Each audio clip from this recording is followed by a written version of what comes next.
আমরা অনেকেই হারাম সম্পর্কের মধ্যে জড়িয়ে পড়ি। আমরা কাউকে ভালোবাসি বা পছন্দ করি, এমন যদি হয় তাহলে আজকের ভিডিও আপনার জন্য। সম্মানিত ভাই বোনেরা, কাউকে পছন্দ করা এটা কোনো খারাপের কিছু না। তবে হ্যাঁ, যদি আপনি সেই পছন্দটা আপনার হারাম সম্পর্কে জড়িয়ে যায় তাহলে সেটা হচ্ছে আপনি গুনাহের বাগী হয়ে যাবেন। তো আজকে আপনাদেরকে এমন একটি আমল শিখাবো, যে আমলটা যদি আপনি করেন ইনশাআল্লাহ আল্লাহ পাক আপনি যাকেই পছন্দ করবেন আপনাকে হালালভাবে পাওয়ার ব্যবস্থা করে দেবেন ইনশাআল্লাহ। 100% পরীক্ষিত আমল। সরাসরি কোরআনের আয়াত থেকে আপনাদেরকে সেই আমলটা শিখাবো। আপনারা এই কোরআনের আয়াত দ্বারা আমলটা করেন, আল্লাহ পাক আপনাকে যাকেই পছন্দ করবেন তাকে হালালভাবে আপনাকে ইনশাআল্লাহ আপনার সাথে বিবাহের ব্যবস্থা হয়ে যাবে, যদি আপনার জন্য সে কল্যাণকর হয়। সম্মানিত ভাইয়েরা, সম্মানিত বোনেরা, ভিডিওটি না টেনে শেষ পর্যন্ত দেখেন। ইনশাআল্লাহ আল্লাহ পাক আপনাকে আপনার প্রিয়জনকে হালালভাবে পাওয়ার ব্যবস্থা করে দিবেন ইনশাআল্লাহ।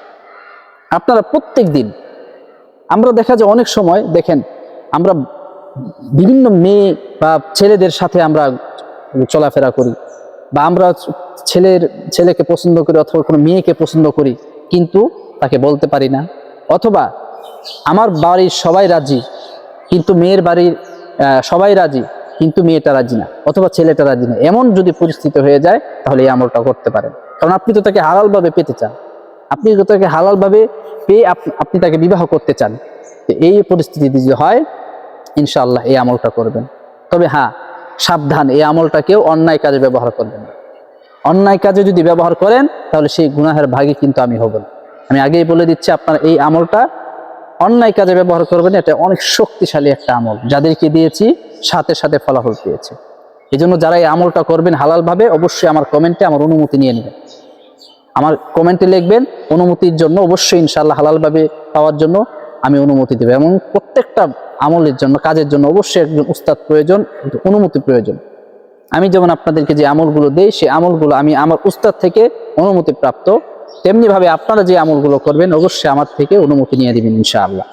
আপনাদেরকে সবসময় একটা কথা আমি বলি, আপনারা যে কোনো আমল করেন না কেন আপনাদের অবশ্যই আগে ইয়াকিন প্রয়োজন। আমি আপনাদেরকে যে আমলগুলো শিখাই এগুলো হচ্ছে সরাসরি কোরআন থেকে, কোরআনের আয়াত ধারা। আপনাদেরকে কোনো কুফরি শিখাই না। অর্থাৎ আপনাদের যে কোরআনী আমলগুলো শিখাই, কোরআনী আমলগুলো ভালো রেজাল্ট পাওয়ার জন্য অবশ্যই আপনার ইয়াকিন প্রয়োজন। যদি আপনার এই আমলগুলোর প্রতি বিশ্বাসী না থাকে, আল্লাহর উপর বিশ্বাসী না থাকে, তাহলে আপনি রেজাল্ট কিভাবে পাবেন বলেন? এই জন্য সর্বপ্রথম অবশ্যই আপনার ইয়াকিন প্রয়োজন। আপনি যদি আপনার যত বেশি ইয়াকিন হবে আল্লাহর প্রতি, তত দ্রুত আপনি রেজাল্ট পাবেন ইনশাআল্লাহ। এই জন্য সম্মানিত ভাই বোনেরা, আজকে এই আমলটা আপনারা ইয়াকিনের সহিত করবেন ইনশাআল্লাহ। আপনাদেরকে যে আমলটা দিব একদম সরাসরি কোরআন থেকে দিব ইনশাআল্লাহ।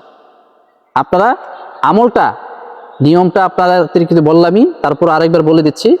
আপনারা যে কোনো নামাজে হইতে পারে, অথবা সকালে ফজরের নামাজে, অথবা মাগরিবের নামাজের পরে, অথবা এশার নামাজের পরে, অর্থাৎ সকালে এবং সন্ধ্যাবেলা এই দুই টাইমে পড়বেন। তো আপনারা নামাজ পড়ার পরে জায় নামাজে বসবেন। বসার পরে আপনারা 11 বার দুরূদ শরীফ পড়বেন। 11 বার দুরূদ শরীফ কোনটা? যেটা বললাম নামাজের মধ্যে যেটা পড়েন, আল্লাহুম্মা সাল্লি আলা মুহাম্মাদ ওয়া আলা আলি মুহাম্মাদ কামা সাল্লাইতা আলা ইব্রাহিম ওয়া আলা আলি ইব্রাহিম ইন্নাকা হামিদুম মাজিদ। আল্লাহুম্মা বারিক আলা মুহাম্মাদ ওয়া আলা আলি মুহাম্মাদ কামা বারাকতা আলা ইব্রাহিম ওয়া আলা আলি ইব্রাহিম ইন্নাকা হামিদুম মাজিদ 11 বার। এরপরে যে দোয়াটা আপনাদেরকে বলবো এই দোয়াটা আপনারা 11 বার পড়বেন। পড়ার পর আবারও 11 বার দুরূদ শরীফ পড়ার পরে জায় নামাজে বসে আল্লাহ পাকের কাছে রুনাজারি করবেন, কান্নাকাটি করবেন যে আল্লাহ, আমি ওই অমুকের ছেলে অমুককে ভালোবাসি, পছন্দ করি, সে যদি আমার জন্য কল্যাণ করা হয় তাকে আপনি ব্যবস্থা করে দেন। অমুকের মেয়ে অমুককে আমি ভালোবাসি, পছন্দ করি, সে যদি আমার জন্য কল্যাণ করা হয় তাহলে আপনি আমাকে তার ব্যবস্থা করে দেন ইনশাআল্লাহ। এভাবে দোয়া করবেন, আল্লাহ পাক আপনার মনের আশা পূরণ করবে ইনশাআল্লাহ। আর দোয়াটি হচ্ছে সূরাতুল আনফাল, কোরআন শরীফ বের করবেন, সূরাতুল আনফাল, আনফালের আপনার 63 নম্বর আয়াত, 63 নম্বর আয়াত। এটা আপনারা 63, 64 অর্থাৎ এই দুইটা আয়াত আপনারা 11 বার পাঠ করবেন। কিভাবে পড়বেন? বিসমিল্লাহির রহমানির রহিম।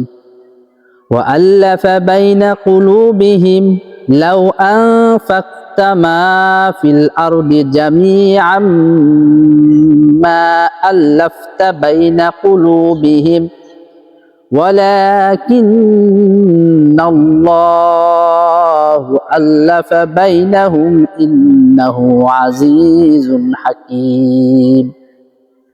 এরপর আবার দুরূদ শরীফ 11 বার। যেই দোয়াটা বললাম এটা আপনারা কোরআন শরীফ দেখে মুখস্থ করে নেবেন অথবা দেখে দেখেও পড়তে পারেন। 11 বার পড়বেন। পড়ার পরে আপনারা আল্লাহ তাআলার কাছে মোনাজাত করবেন, কান্নাকাটি করবেন এবং পড়ার সময় অবশ্যই আপনি যাকে ভালোবাসেন তার চেহারার দিকে একটু ধ্যান করবেন। ধ্যান করে আমলটা করবেন। ইনশাআল্লাহ আল্লাহ পাক 3 দিন 7 দিন 11 দিন যত ইয়াকিন আপনার থাকবে আমলের প্রতি তত দ্রুত আপনি রেজাল্ট পাবেন ইনশাআল্লাহ। সম্মানিত ভাই বোনেরা, যদি ভিডিওটি ভালো লাগে ইসলামের স্বার্থে অবশ্যই একটা লাইক দিবেন এবং আপনার মূল্যবান মতামত কমেন্টে জানাবেন। আর কারো যদি হালালভাবে পাওয়ার ইচ্ছা থাকে অবশ্যই আমার কমেন্টে অনুমতি চাইবেন। ইনশাআল্লাহ সাথে সাথে অনুমতি পেয়ে যাবেন ইনশাআল্লাহ। তো ভালো থাকবেন, সুস্থ থাকবেন। পরবর্তী এরকম আমলি ভিডিও পাওয়ার জন্য চ্যানেলটি সাবস্ক্রাইব করে আমাদের পাশেই থাকবেন ইনশাআল্লাহ।